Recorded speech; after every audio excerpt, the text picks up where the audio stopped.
अस्सलाम वालेकुम आल students 7th class. बेटा, हम ग़ज़वे तबूक के मुतालिक पढ़ रहे थे। आज हम उसके नताइज पर डिस्कस करेंगे और पढ़ेंगे और उसको समझेंगे। इस ग़ज़वा के दर्ज झेल नताइज बरामद हुए। वो क्या? नंबर 1, मुसलमानों के हौसले बुलंद हो गए, रूमियों और शामियों के हौसले पस्त हो गए। नंबर 3, गिरदो नवा की ईसाई आबादियों पर मुसलमानों का रौब व दबदबा बढ़ गया।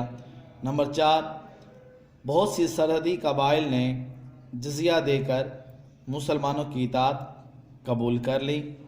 और नंबर 5 है, इस्लामी सल्तनत की सरहदें मज़ीद फैल गईं। कई कबाइल इस्लाम की हक़ानियत को तस्लीम करके मुसलमान हो गए। पहले हम थोड़ा पढ़ लेते हैं, उसके बाद थोड़ा समझा देता हूँ मैं। सहाबा कराम रज़ियल्लाहु ताला अन्हुम नबी करीम सल्लल्लाहु अलैहि वसल्लम के हर हुक्म की इताअत और फरमाबरदारी करते थे। मालो दौलत को नबी करीम सल्लल्लाहु अलैहि वसल्लम की एक आवाज़ पर हाजिर खिदमत कर देते थे।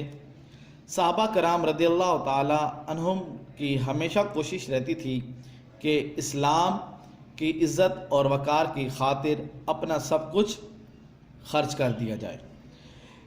इस सबक से हमें मालूम होता है कि अल्लाह ताला इंसान के दिल का तकवा और नीयतों को देखता है और खालिस नीयत होने की वजह से कामयाबी से हम किनार कर देता है।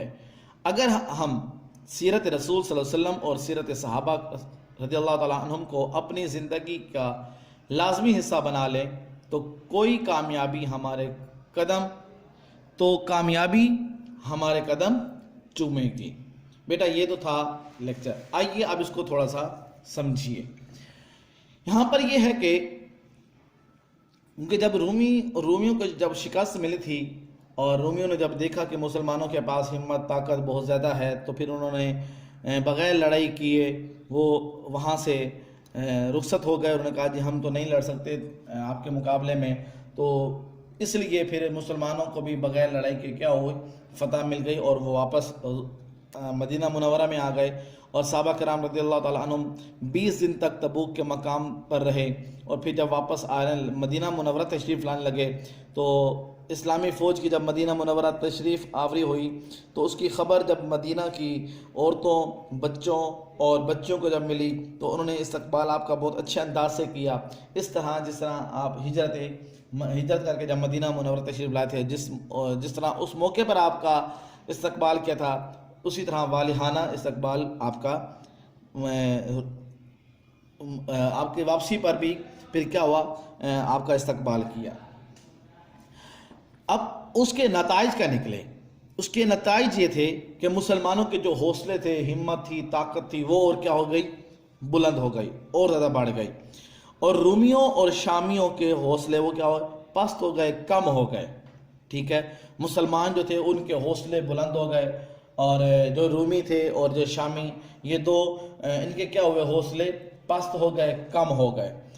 नंबर 3 क्या था, गिरदो नवा के जो साथ रहने वाले जो आबादियाँ थी ईसाइयों की, वो क्या हुए, मुसलमानों का रौब और दबदबा देखकर, ठीक है, वो क्या हो गए, मुसलमान हो गए। मुसलमानों का रौब दबदबा क्या हुआ, उन पर वो और बढ़ गया कि ईसाइयों पर जो था ना, वो मुसलमानों का रौब वो और ज़्यादा बढ़ गया कि मुसलमान बहुत ताकतवर हैं, ठीक है, बहुत हिम्मत वाले हैं, बहुत ताकत वाले हैं ईसाई आबादियों में। ठीक है। नंबर 4 का क्या था, बहुत से सरहदी कबाइल जो थे वो क्या करने लगे, वो जुजिया देकर कुछ रकम वगैरह देने के बाद वो क्या हुए, मुसलमानों की इताअत उन्होंने कबूल कर ली। उन्होंने कहा कि जैसे आप कहेंगे वैसे हम आपका कहना मानेंगे। वो जुजिया देकर वो क्या करे, क्या उन्हें सरहदी कबाइलों ने क्या किया, जुजिया देकर मुसलमानों की इताअत शुरू कर दी। अब 5वां है पॉइंट, वो ये था कि इस्लामी सल्तनत की सरहदें मज़ीद फैल गई। अब देखें जैसे लोग इस्लाम के अंदर दाखिल होते गए, इस्लाम जूं फैलता गया। ठीक है, इस्लाम की सल्तनत जो थी, इस्लामी सल्तनत की सरहदें वो और फैलती गई।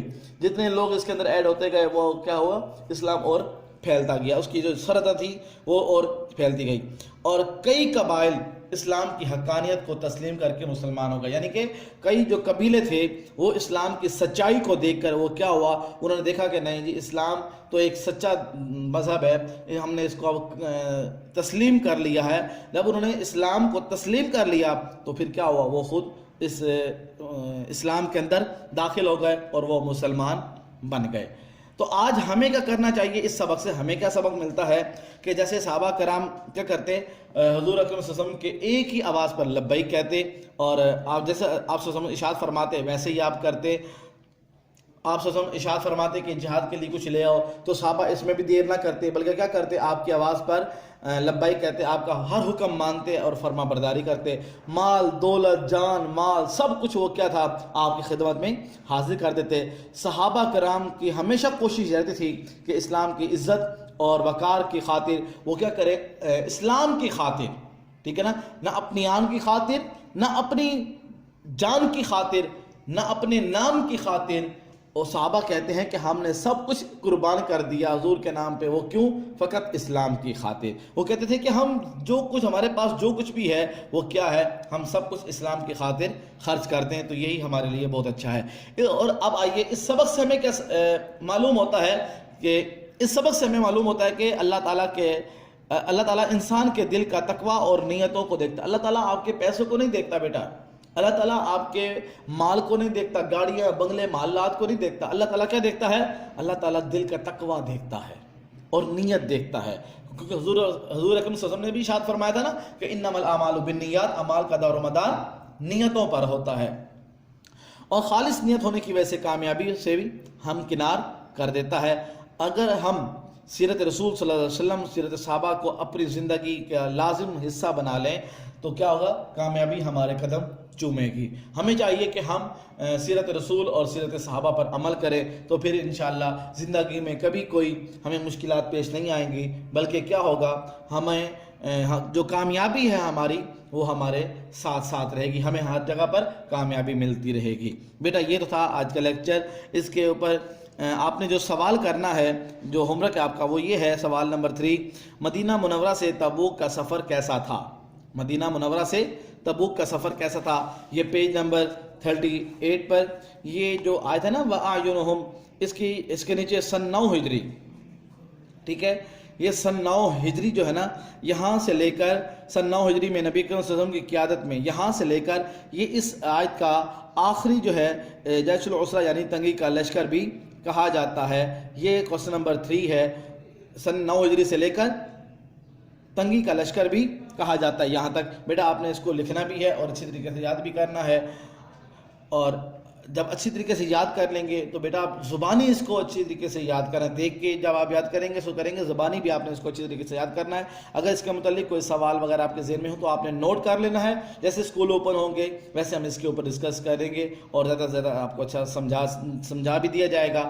اگر آپ نے یہ رپیٹ آپ نے سننا ہو تو آپ کا یہی لیکچر جو ہے، آپ کا یہ لیکچر نعیم اسلامک اسکول کے نام سے یوٹیوب چینل پر موجود ہوگا، آپ وہاں سے بھی سن سکتے ہیں. السلام علیکم ورحمۃ اللہ وبرکاتہ.